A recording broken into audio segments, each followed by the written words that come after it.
Well, get ready for this story. This is a true story that happened to me when I was doing a home visit to go visit a new patient of mine.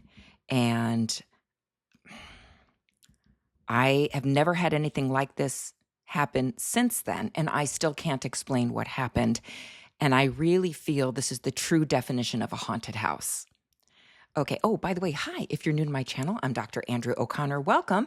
And if you like this kind of content, leave a like. That way it kind of lets me know if you guys are enjoying this type of real life content.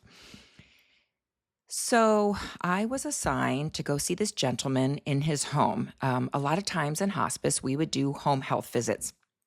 And so I went to his home, really nice neighborhood. I'm in Arizona, so a really sunny, beautiful day out, like, just a normal, beautiful day, you know, white stuccoed houses, really bright, blooming oleanders and bougainvillea, like just a normal, bright day. This was not a day of doom, gloom, and thunderstorms and lightning and bats flying. No, it was a beautiful, sunny day, right in the middle of the day, too. So I knock on the door. Patient opens the door, much older gentleman, very tall, active. He could get around, but he was coming on to service, so he had some things going on. And I remember walking into the house and, let me just describe the environment. So it was dated. The decor was definitely from the 1970s, 1980s, because this gentleman would be old enough to be my father, so that totally makes sense. I mean, my dad's house was full of furniture from the 70s and 80s, which, by the way, side note, I know I go off on tangents, sorry, but we stayed in a beach house last summer in San Diego, and we got a phenomenal deal because it hadn't been redone, and it was all 80s, and I was telling my husband, my whole family stayed there. And I was like, don't you love staying here? I so much feel like a kid here because all the decor is from the 80s. Don't you feel like a teenager again? So I think it's great. I think it's charming. But anyway, love modern things too. But so yes, his home was all 70s and 80s decor, but that's not what threw me off. As he was showing me, okay, like, where do you keep your medication, sir? And then we're going to sit down over here. We've got to go over, we'll do your assessment, your vitals and things. And so he's walking me through the family room into his bathroom. I see all his medications on the counter. I'm going through it. And as I'm walking through his family room and the hallway and his bathroom, everything was unusually dark. And it was wild because it was a very sunny day outside. And most houses in Arizona have very big windows, because we don't have that many areas of old houses here. And this was in a nice area of town where the houses were probably, 30 years old. That's not old. Very, very big windows. So the house should have been very light and bright because it was very sunny outside. But it was just really dark. And not dark like, like there's the windows were not boarded up or anything like that. It was just really dark in the corners, dark in the hallway, like unusually dark. And it was so sunny outside. So that kind of was like, oh, what's going on? It's really gloomy in here. Like, that thought just went through my head. So I'm in his bathroom. I'm going through his meds. And then he's like, well, I've got to go in the kitchen and do something. So he left. I'm in his bathroom just going through his meds. And it's really important that you look around, like, are there rugs on the ground? Because we do look for safety hazards, like, are they going to trip on floor rugs? Is there a grab bar in the bathroom? Does he need a shower chair? Does he need a toilet seat riser? So we do kind of poke around a little bit. That way, when I sit down with him, I can go over, like, here's the things I need to order for you, But as I'm kind of peeking and looking around, it was weird because I felt this overwhelming sense of like gloom, despair, and that like someone was watching me. It was wild. I have never had this happen before in a home.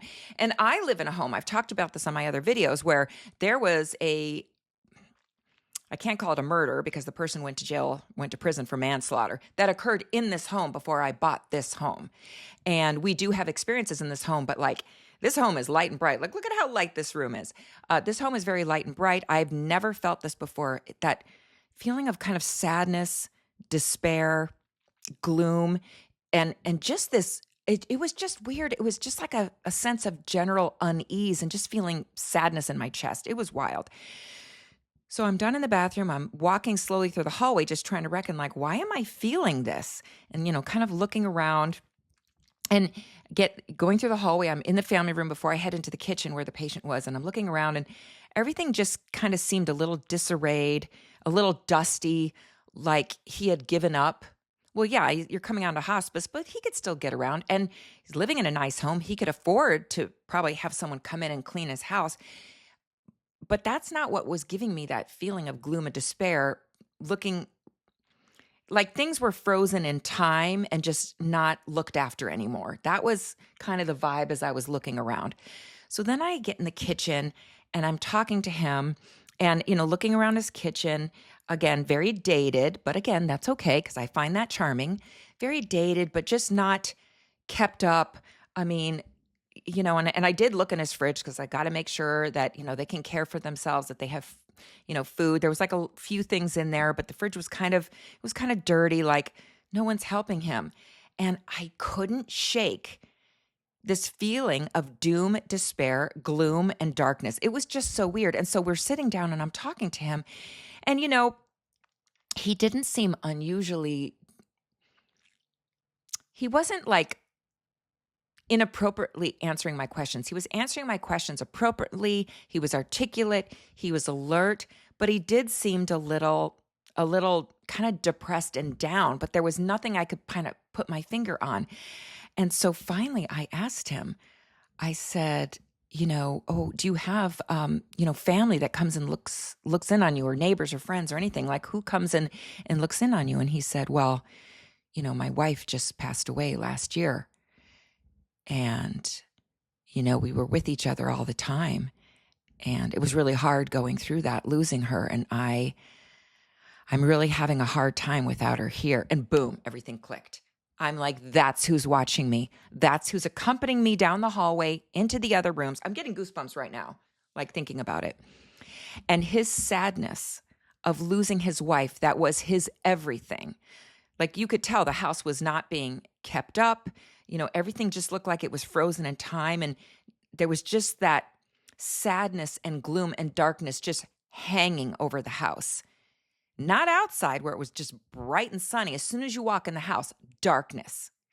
And I don't mean evil. Don't get me wrong. It was not evil, but it was just sadness and despair. And it's almost like this gentleman who had lost his, God, I'm going to get emotional. This gentleman that lost his wife a year prior, he was in, I tell you what, I can't remember, honestly. I had seen him once after that, and I think that's probably when I left hospice soon after. Whoops, just kicked that.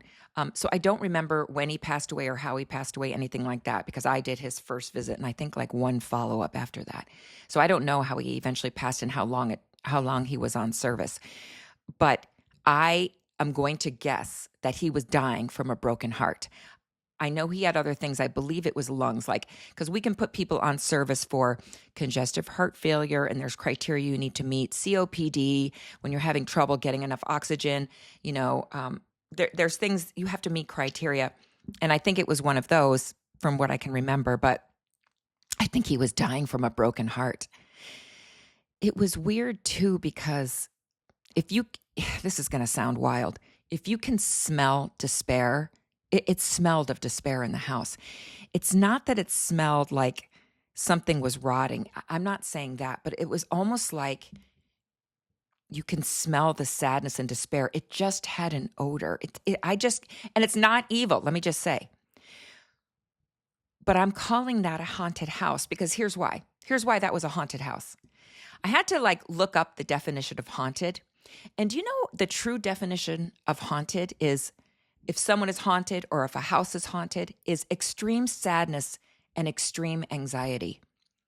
Well, that wrapped up everything with this patient, and the energy and what he was going through was just permeating into his house.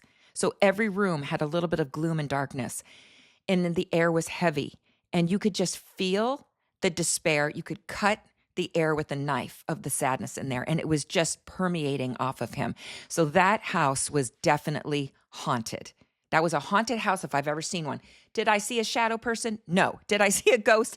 No. Did I hear something? No. I felt it with every ounce of my being. So when I finally asked him, do you have any family that's going to come check on you? And he's like, no, lost my wife. And his sadness talking about that, it was just real. And so that was my experience, I think, of a truly haunted house and a haunted person. And I don't know if his wife's spirit was there. I mean, it's possible, but I think because of his connection to her and his despair, it was almost like keeping a piece of her there. And all that energy was creating that darkness, despair, and gloom. So I don't know. I hope he has joined her on the other side. And I just had to share that because I'm sure some of you have experienced something like that. And if you have, please share below, because that was my one experience, I think, of a truly haunted home. Okay, I'm going to do a behind the scenes of this video on my other channel, Doc in the Den. You can see me over on this channel. If you like this kind of content, please give a like, and thanks for being here.